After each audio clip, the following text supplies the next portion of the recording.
Dear audience, Assalamu alaikum. A warm welcome to you all on the semi-finals of the very first inter-school English debate competition organized by Bangladesh Television Chattogram Center. Debating means to fight by raising your words, not your voice. In today's context, debate implies to a discussion between two parties with opposing views on the same topic who are both trying to come to a conclusion. Dear audience, the importance of debate in education can be very well understood when you notice how much debaters have to collaborate with one another in order to make sure a debate goes well smooth enough. When students participate in debate, they have to be both politically and socially aware of their current affairs, and this leads them to becoming better communicators. And at the end of the day, we want the youths of our country to be able to communicate well with one another and form a community connected by the strength of our knowledge. On that very good note, I, your host, Prapanti Chakrabarti, would love to invite you all to come along and enjoy our very lively debate competition participated by two competed teams. Today, the selected motion for the debate competition is to increase national income, developing countries with high population should prioritize skilled manpower export over local talent development. The team for the motion belongs to Bangladesh Elementary School, Chattogram. The team against the motion belongs to Mymensingh Girls Cadet College. Speakers for the motion are Muttasim Mubashir, Zarin Anan Uma, Waziha Chaudhary. Speakers against the motion are Cadet Ajreen, Cadet Rafa, Cadet Tachria. The honorable adjudicators of today's session are Abdullah Muhammad Shukrana, President, Bangladesh Debate Federation; Saif Chaudhary, Chief Advisor, Bangladesh Debate Federation and President, Drishti Chattogram; Dr. Adnan Mannan, Professor, Department of Genetic Engineering and Biotechnology, University of Chittagong. The topics on which our honorable judges are going to assign marks in the constructive round are Presentation 5, Language and Pronunciation 10, Presentation of Theory and Information 15, Argumentation and Rebuttal 10. The topics on which our honorable judges are going to assign marks in the rebuttal round are Presentation 5, Language and Pronunciation 5, Argumentation and Rebuttal 20. Dear viewers, now I would love to introduce you to our honorable moderator of today's program, who will be conducting the entire competition and announce the results at the end. The honorable moderator of today's competition is Abul Momin, Ekushi Padak recipient, eminent journalist. Now, I would like to request you, sir, to come up on the stage and take your seat.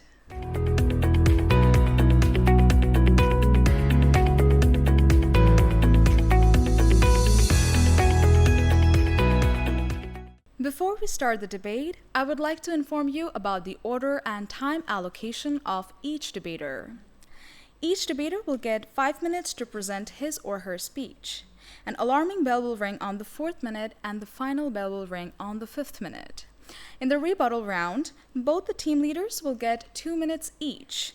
Alarming bell will ring on 1.5 minutes and the final bell will ring on the 2nd minute. Dear audience, before getting on to our competition, I would like to give you a friendly reminder that from now onwards, you can not only watch our episodes on your television set, but also on Facebook and YouTube. Tune in on facebook.com/btvchattogram and www.youtube.com/@btvchattogram. Now, I would most humbly like to request our honorable moderator to preside over the competition and start the debate. With greetings and best wishes to all, we are beginning the debate competition. This is between Bangladesh Elementary School, Chattogram and Mymensingh Girls Cadet College.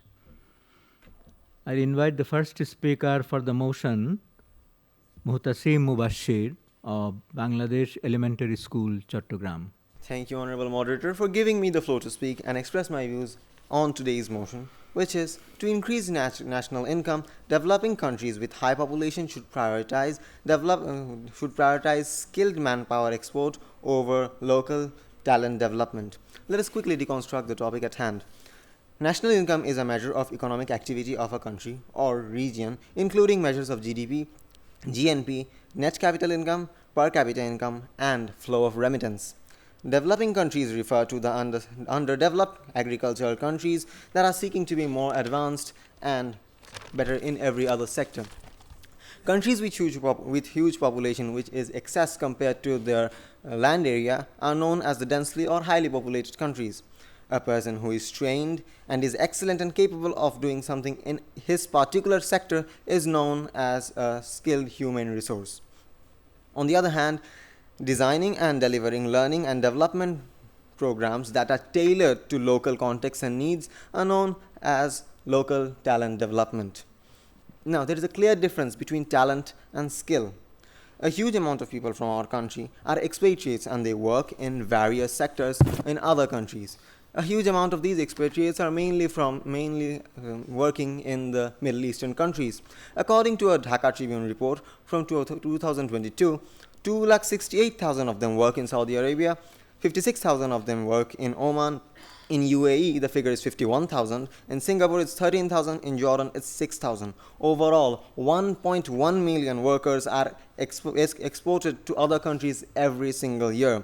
The Bangladesh Association of International Recruiting Agencies have set a goal to turn this number into 2 million. But in this case, what is the precondition?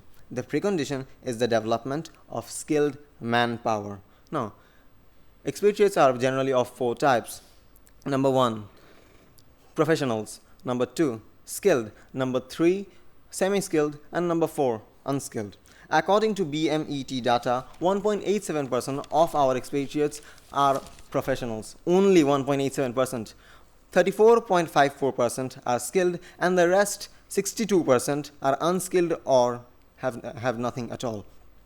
In the international market, we all know that there is a huge demand of Bangladeshi workers, especially for the cheap rates and their hard work. But we all have seen that we are still not successful in this sector. But why? The number of skilled human resources are still much lower in our country. Therefore, we definitely have to prioritize on the skilled manpower of our country. Honorable judges, it is a known fact that expatriates are the unsung heroes of our economy. They contribute to a huge portion of our economic development. During COVID-19 pandemic, most of the financial sectors were hit hard, but incoming remittance broke previous records. Foreign remittance is the second largest contributing factor in the national GDP of Bangladesh.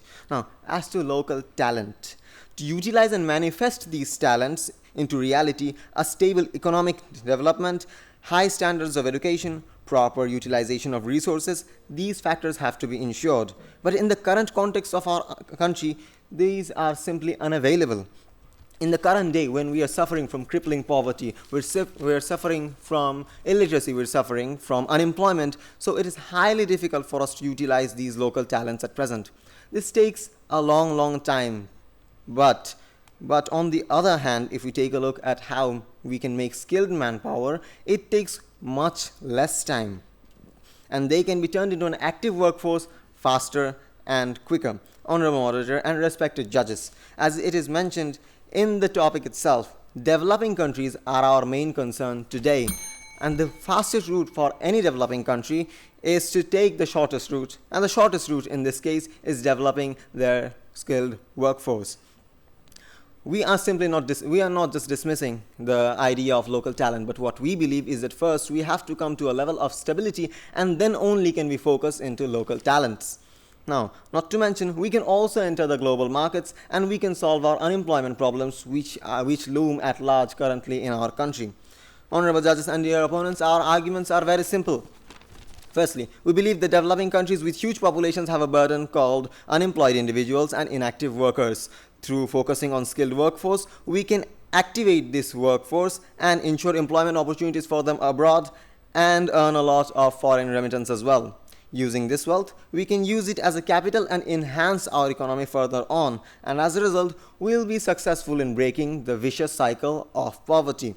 That is why, for overpopulated countries, developing countries, especially like ours, focusing on skilled manpower is very, very important. I believe I've justified my reasonings and I would like to conclude my speech here. Thank you. Now I would invite Cadet Azreen, the first speaker of Mymensingh Girls Cadet College, to speak against the motion.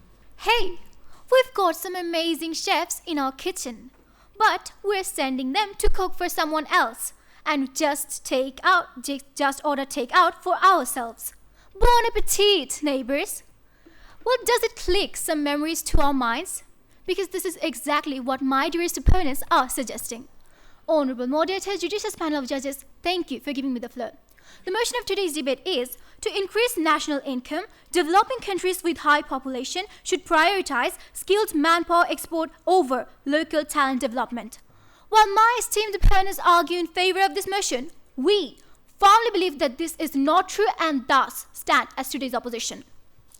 Dear opponents, I do appreciate your efforts on how you try to depict the motion, but I'd like to clarify a few points on a broader perspective. Ladies and gentlemen, let's broaden our views. Today's motion can be divided into three distinct concepts. Number one, the goal, which is to increase income of the nation. Number two, the perspective, which is in terms of a developing country having high population. Number three, the priority is to export skilled manpower over developing local talents, where we split. Now, developing countries are sovereign states with a less developed industrial base. India, Bangladesh, Turkey, Pakistan are some of those countries which also meet the condition of high population. Skilled manpower are those population whom are trained and experienced. By exporting the skilled manpower, we refer to sending our manpower to developing countries such as USA, Canada, Dubai, and so on. Local talent development means to invest in skills and education within the country. And lastly, today's motion clearly demonstrates that brain drain is more beneficial than nurturing local talents, which is in reality totally absurd. Let me give you a practical example of why. My dearest opponents, according to UNDP's Sustainable Development Goals, sustainable economic growth is a must of increasing national income. And if we turn to the scenario of 2017, when Qatar started its constructural works of arranging FIFA, 30,000 Bangladeshis swooped in to grab the opportunity and flew to Qatar happily. But as soon as the gig was over in 2022, they were returned to our country jobless, and which caused 5.06% of downfall to our country. Source Quora.com. But if we had invested this manpower to local training, we wouldn't have to see this scenario, my honorable moderator. Dear opponents, if you give a fish to a man, you can feed him for a day. But if you teach him to be a fisherman, you can feed him for a lifetime, my dear opponents. Just like that, exporting manpower might plug short-term gaps, but would it lay the foundation of sustainable development, dear opponents? In Kerala, 15 lakh expatriates returned home jobless during COVID-19 situation. And in Bangladesh, it was 5 lakhs. Source, The Times of India. And this is exactly what happens when you become heavily dependent on other countries. And that's why we don't promote exporting manpower over local training. Honorable moderator, we don't deny that we should export manpower, but it should never get the priority. Think about the losses we already discussed about. So if we had rather trained our natives and nurtured them in our country, the rate of unemployment in our country wouldn't have increased by 4.09%. My dearest opponents are saying billions of remittances are being sent to our country every year. But do you know how much money are being swept away from just beneath our noses, dear opponents? My second speaker will give you a clear explanation of the matter. Please have patience for it. Dear honorable moderator, we see that every year lakhs of people visit India to serve medical purposes, which costs $1,470 for each individual. And according to World Health Organization, lakhs of healthcare workers are being exported from developing countries, causing a serious shortage of healthcare workers. As my dearest opponents will be saying, this is because we don't have enough fields for them. But I'd like to remind you that if we keep transporting manpower to other countries, we won't ever have its solution, dear opponents. And nurturing skills at home automatically opens scopes for the growing number of talents. So what we need is as clear as day. In conclusion, exporting our manpower is never a priority over nurturing talents at home to increase income, let alone the highest priority. Highlighting the points economic sustainability, self-dependency, creating fields, and with the hope that my dearest opponents understood what I tried to present today, I conclude here. Thank you, Honorable Moderator. Thank you all. I would now invite Zerin Anan Uma to speak for the motion from Bangladesh Elementary School, Chattogram. In lands far and wide, our skilled hands roam, exporting their talents, building a global home. Their expertise and labor, a treasure to share, will increase our nation's income beyond compare. A very good evening to my honorable moderators, respected judges, and my fellow opponents. Our today's debate topic is to increase national income. Developing with high population should prioritize skilled manpower, export over local talent development. For some actual and factual reason, we are standing against of it. In this debate today, we are choosing the sector of exporting skilled manpower as because we know that our country is not stable and is actively exporting skilled workforce to abroad. We believe that this makes us a strong contender for the debate as we have a pool of experienced and skilled workers who can represent us well. Additionally, reputations as a country that exports skilled workforce will make us an attractive partner on other countries. Secondly, the government has already allocated budget to improve the quality of vocational education to create a skilled workforce for export. The quality of vocational education has increased, and as a developing country, we should not ignore this opportunity, my dear opponents. Our people are highly skilled and sought after by foreign employers. By training them and exporting them as a skilled workforce, we can boost our national income, my dear opponents. Then, my dear opponents, the amount of remittances that we get will hopefully get doubled, and I'm giving assurance about it if we can export skilled manpower. By the way, my dear opponents, at present we are exporting unskilled, I'm repeating, unskilled and semi-skilled worker, for which we are getting less remittances in comparison to other developing countries. Let's talk about Singapore and India, my dear opponents. They are highly densely populated countries, but their remittances is very high because of their export of skilled manpower which came through their vocational training, my dear opponents. I'm repeating again, through vocational training. They do not have thousands of graduates like ours, which are not literally fit to compete with the world of labor market, my dear opponents. Moreover, till 2029, we were focused to export only male skilled workers, keeping our women lag behind. Now, this is high time we focus on the trend of exporting female skilled manpower, which is 9.36% of the total export rate. In this way, if, my dear moderators, we focus on uplifting our female folks, then skilled manpower, then there is no one to shatter our dream of Vision 2040, my dear opponents. According to Manpower Exports of Rebate Recruiting Agency Associations of Bangladesh for Europe and developed countries, by 2030, 40 million of skilled workers will be needed in only Middle East and European countries. My dear opponents, who will be sent there? Talented people or skilled people, my dear opponents? If we send talented people, it will lead us to the brain drain. It will add nothing towards remittances. On the other hand, if we temporarily focus on skilled manpower export, it will lead us from middle income country to an upper level income country. Let's see why the country like Bangladesh will not avail the facility of exporting skilled manpower, where we are access to get tax tax-free pay. Bangladesh is entitled to be paid for semi-skilled and skilled manpower. The employer countries have a perfect mindset that they will get a maximum work by a maximum wage. Why at this unstable moment will we fight for with the time-consuming local talent development, my dear opponents? The more number of skilled manpower export means more economic independence to a family of our country. It means more assurance of quality education for the children of that particular family. Thus, we can go for a talented generation in 2040, my dear oppositions. Due to the basic nature of Bangladeshi people, they're hardworking, hospitable, affectionate, last but not the least proactive, and because of it, as you know, United Nations has declared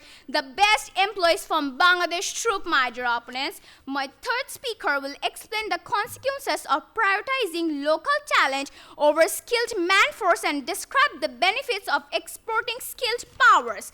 Prioritizing skilled manpower export can be strategic approach by exporting skilled workers. Thus, I am very sorry to say, my dear opponents, it is very unfortunate to say that my opposition term by prioritizing local talent over skilled manforce, it's trying, it's implement the Bangladesh we will forever remain developing country instead of being a developed country, my dear oppositions. Thank you. Now Cadet Rafa will come as second speaker of Mymensingh Girls Cadet College to speak against the motion. Ladies and gentlemen, now showcasing in Developing Countries TV, the Great National Bake Off, where our contestants are asked to send their cakes abroad. And so, let's not eat the cake we have made and export it to someone else's party. And what's the prize? Leftovers. Most honorable moderator, thank you for giving me the floor. Firstly, now starting, since the first speaker of my opposition team has already defined it, sustainable economic growth. If you send away the people who are going to build the sustainable development, what is going to happen? When we invest, the people who are qualified are being trusted by our population with investments. But when you don't even have the people, let alone qualified, what are you going to invest? And where will the economy grow? I think you have the answers. Now, thank you, my dearest opponent, for understanding my point of brain drain. Now, what happens when brain drain occurs? Honorable moderator, Bangladesh is the 5th country with the most immigrants, according to bdnews.com. Brain drain is a huge factor that causes stoppage for our capacity to grow. Now, this can also relate to false investment fallacy, where we invest in good things only. So good becomes better. Better becomes best, and bad and slightly less potential becomes the dust in the drawer. Now, according to World Bank, Bangladesh occupies top 20% of human flight and brain drain, and 31st in terms of brain drain. And further, what really happens is due to the loss and brain drain, engineers, architects, and construction workers are being lost every day. So many people from outside countries like China, Japan, Korea, and India have to step up in our country because the rest are not qualified. And there's a gaping hole because you're sending them away abroad. Now, as my first speaker has already mentioned, accumulated workers are taking out the money from the country, both legally and illegally. And you want to know how much? 12 to 15 billion US dollars, according to the Business Standard. Now, as you've clearly stated the remittance factor, my dearest opponent, coming to remittance, the remittance of Bangladesh is now 21.61 billion US dollars. Now, let's do some math. 21 minus 15 billion US dollars. That is equals to 6 billion US dollars. That is what we're left with? And you propose that is how we're going to develop our country? I think not. The future is not about having a good national income, but also about creating one. And if you send away the people who are going to create that, what is the point of anything, my dearest opponent? Exporting manpower may fill the gaps abroad, but investing in local talent fills the gap within our nation's future. Now, thank you for understanding my points, dearest first speaker and second speaker of my opposition team. If you can make the manpower skilled, then keep them. Why do you have the need of exporting them? What is the need? As I've clearly stated, that people from outside are coming in for that gaping hole, for that loss of qualified and eligible people in our country. So if we kept these eligible people in our country, yes, I'm not supporting the fact that we don't have any problem with exporting manpower, but the fact is, you don't have to prioritize it. It's never going to prove that we should prioritize. Of course, we should invest and send them away abroad. But do you realize that this only supports us for temporary use? My first speaker has already mentioned, according to World Health Organization, that there's a severe shortage of healthcare workers in many developing countries. So if you ever get sick abroad, make sure it's not a country that prefers exporting doctors over prosperity of the country and keeping them and nurturing them. So my dear opponent, I think it is clear that we are always going to be dependent on other countries and thus further cannot develop and never be individually strong and a prosperous nation, because who knows, your country might have the next Steve Jobs or the next Elon Musk, but you'll never know if you keep shipping them off to other countries. In a race of economic growth, local talent is the engine that keeps us moving forward. So, likewise, my dear opponent, don't imagine the imaginary in your imagination, imagining that shipping off people who will build our country is going to be the factor that is going to build our country. Now, with this, I'd like to end here. Thank you all. Waziha Chaudhary will come to defend the motion from Bangladesh Elementary School, Chattogram. Amidst a sea of people, skilled manpower becomes the lighthouse guiding the development ship towards prosperity. Thank you, Honorable Moderator, for giving me the opportunity to speak. Today, the motion that have been raised is to increase national income. Developing countries with high populations should prioritize skilled manpower export over local talent development. I'm in favor of the motion. Honorable Moderator, if we prioritize local talent development, leaving skilled manpower, let's see what will happen. Honorable Moderator, we recognize our talents through educational qualification. Educational qualifications like PhD and thesis paper are time consuming, and to utilize this talent, we need more than 30 to 35 years. But on the other hand, if we look on foreign countries, then we can observe that people can get educational qualifications like PhD degree at a very young age, because the education cycle is fast and they are ready for it, which is not actually possible in our country because of session delay, lack of educational professionalism, and lackings of proper cycle of talent development. Moreover, according to national budget income, 1.76% is allotted for education. How ridiculous the amount is, my dear opponents, in comparison with other developed countries dedicated to local talent development.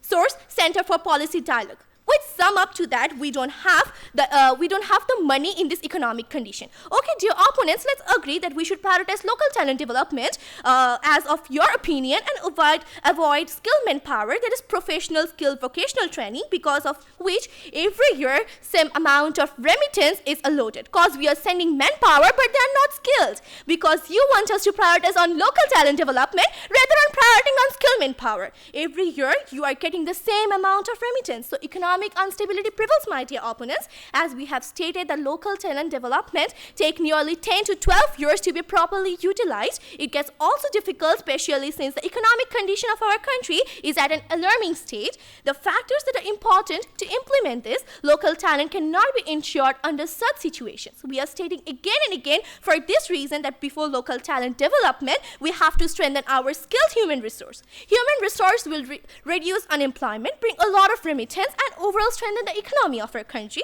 which will allow us to later move on the local development.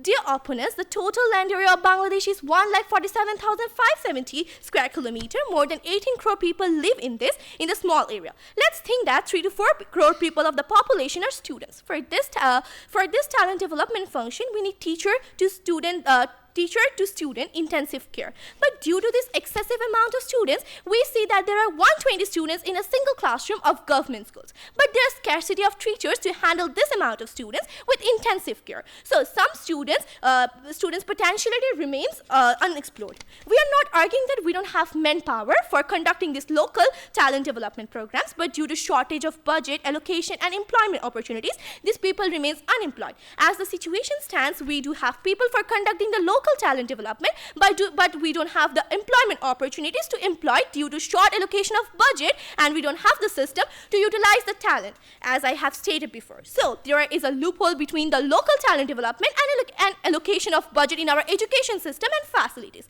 So this loophole can only be solved through economical stability, my dear opponents. Though economic stability of our country through skilled manpower expert, as my second speaker has stated. According to the Pacific Daily, in the land of Nauru, the government decided to embark on a unique experiment. They believed in the untapped potential of their local talent and decided to focus extensively on nurturing, promoting their local talents.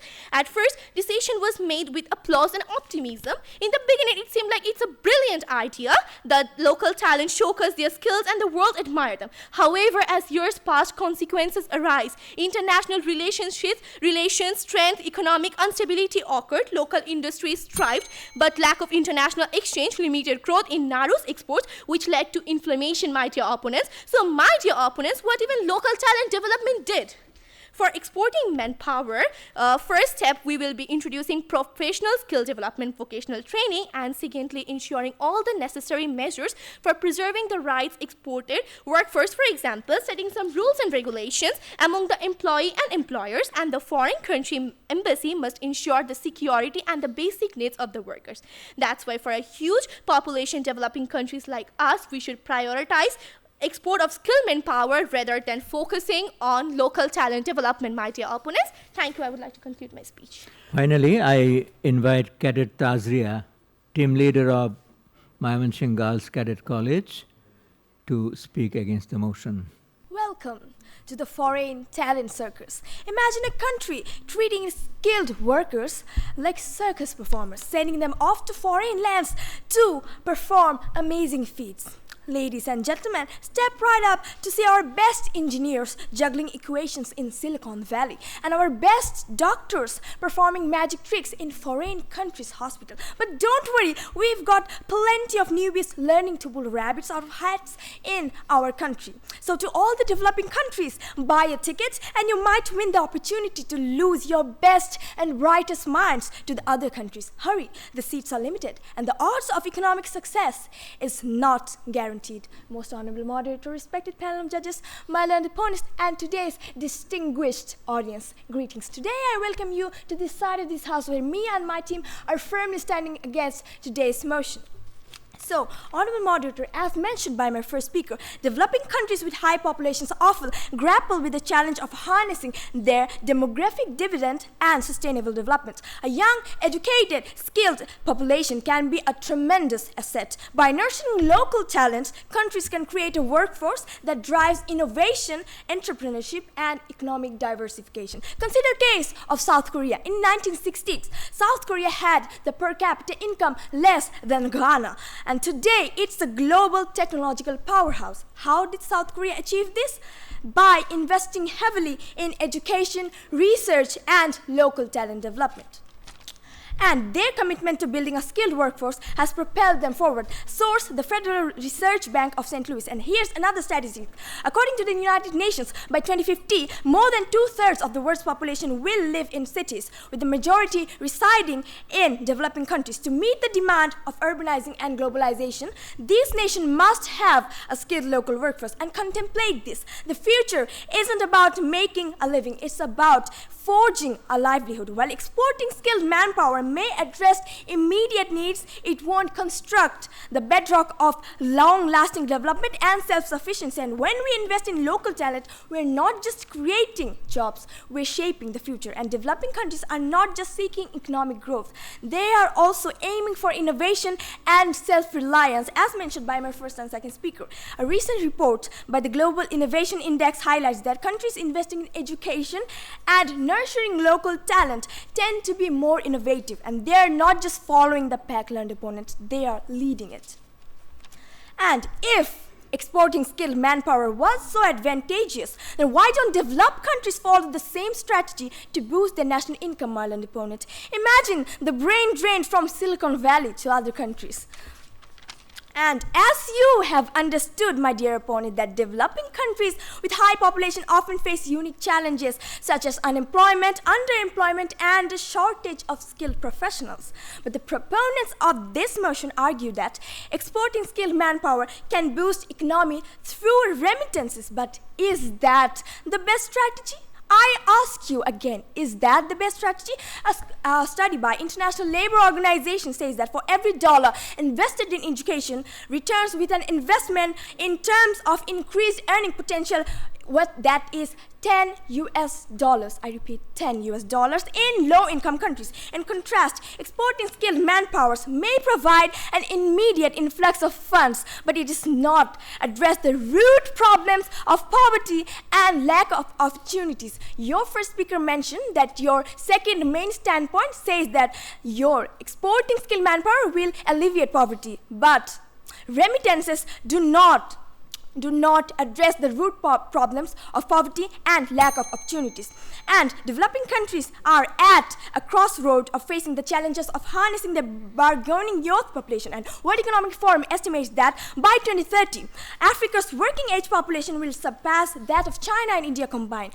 And it's a demographic opportunity that could drive economic growth through local talent development. Well-learned opponents, if skilled manpower export is so fantastic, then should we start exporting our debate team members? I'm sure there's a demand for eloquent speakers. Then opponents, what you're trying to say and what you're trying to put forth, it's like developing countries, and they could advocate it like this: why invest in education and local talent when you can send your skilled manpower in a one-way vacation? Experience the thrill of seeing your nation's potential take off like never before. And it's like throwing a farewell party to your brightest minds and waving them goodbye like bon voyage innovators. We will stay here and rely on important genius. Now, as the third speaker, I'd like to once again highlight and remind you the factors why this should not be given priority. They are economic sustainability, self-dependency, and creating more fields. And I hope you have understood my point, learned opponents. On this very note, I'd like to conclude my speech here. Thank you, Honorable Moderator. Thank you, everyone. Now we enter into the rebuttal phase. Here, the two team leaders will speak for 2 minutes each. First to come is Baziha Chaudhary. Thank you, Honorable Moderator, for again giving me the opportunity to speak. Dear opponents have mentioned cases where expatriates have been exploited. But is it not other big reason to focus on the expatriates? If the government wants to focus more on them, then only we can prevent such issues, my dear opponents. Do you suggest we focus less on exporting workers and keep them locked in this country, especially when the rate of employment is not decreasing, my dear opponents? A great analogy was used by my opponents regarding cake. But using your own analogy, when you are desperate need of capital, would you eat the cake irresponsibly or instead sell it, my dear opponents? Why should we keep our skilled workers when we cannot give them employment, my dear opponents? You have also mentioned that our proposition indeed works under temporary use, but that is exactly our point, my dear opponents. We believe that now it's not the time to shift focus on, rather it is not wise for the economy. As my first speaker has stated, we first need to reach out a state of stability, but we don't have this stability, and for our country, that's why we have to gain this stability by skilled workers. We have also stated how local talent can be implemented, but the factors behind it, such as education, infrastructural development, and yet to be a state of stability. If we move focus instead of building our base, all that lies ahead of us is a chaos. A huge amount of people of our country seek better lives and move abroad by themselves. We also believe that restricting people by keeping them in your country, which already has many issues, nothing but expression happens. It is a huge waste of their potential, my dear opponents. Not only do we believe that a remittance helps us, we also believe that expatriate people will also eradicate unemployment issues, my dear opponents. Ours is a middle-income country. Already there are less income source in our country. In this prevailing situation of economic crisis, my dear opponents don't want to prioritize exporting skilled manpower. Rather, they want to prioritize local talent, which is a long-term consuming process. If you are obstructing your own country's development, don't you think so, my dear opponents? Thank you. I would like to conclude my speech here. Now it is your turn, Cadet Tazria. Thank you, all in the moderator, for giving me the floor once again. I would like to start by congratulating you, my dear opponents, because you have clearly failed to prove your party positions. And first, second speaker, I'd like to tell you that you have learned the topic wrong. The topic is to increase national income. Developing countries with high population should prioritize skilled manpower over local talent developments. I'm sure you remember when you said the topic wrong. And third speaker, my second speaker never said we should stop prioritizing exporting skilled manpower. And my first speaker and my second speaker never said that the expatriates are exploited. They never said the workers are exploited. My second speaker said that the money is exploited. And first speaker, as you have said that making skilled manpower takes less time, then why are you sending them abroad? You can keep them in your country and they can contribute in the development of your country. And while exporting skilled manpower may temporarily alleviate poverty and unemployment, it doesn't address the root causes. A report by the United Nations highlights that by 2030, the global labor force will grow by 1.2 billion people, primarily in developing countries. And exporting skilled workers does not solve the issue of creating sufficient jobs for this expanding workforce. And while it's true that remittance provide immediate financial relief, let's not overlook the long-term impact. And I have mentioned the study, and I am going to mention it again. The study by International Labour Organization that found that for every dollar invested in education, the return on investment in terms of increased earning potential is $10 in low-income countries. And knowledge transfer is indeed valuable, but we should aim for knowledge retention as well. A significant portion of skilled immigrants do not return home. According to the World Bank, over 40% of immigrants from sub-Saharan Africa and South Asia remain abroad permanently, and the brain drain hampers the home country's development. I hope you have understood my points. With this, I'd like to end my speech here. Thank you, Honorable Moderator. Thank you, everyone. We have enjoyed a very lively and competitive debate from two educational institutions of two cities of the country. And the topic was quite a complicated one. It says to increase national income, developing countries with high population should prioritize skilled manpower export over local talent development.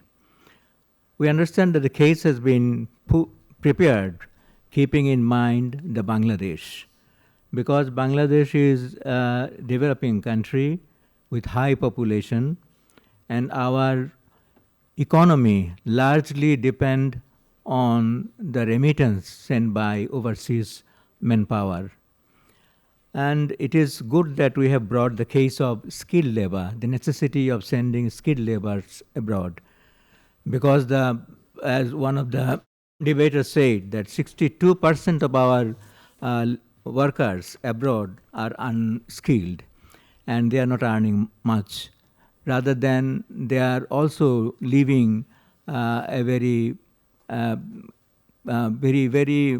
pitiable condition they live in.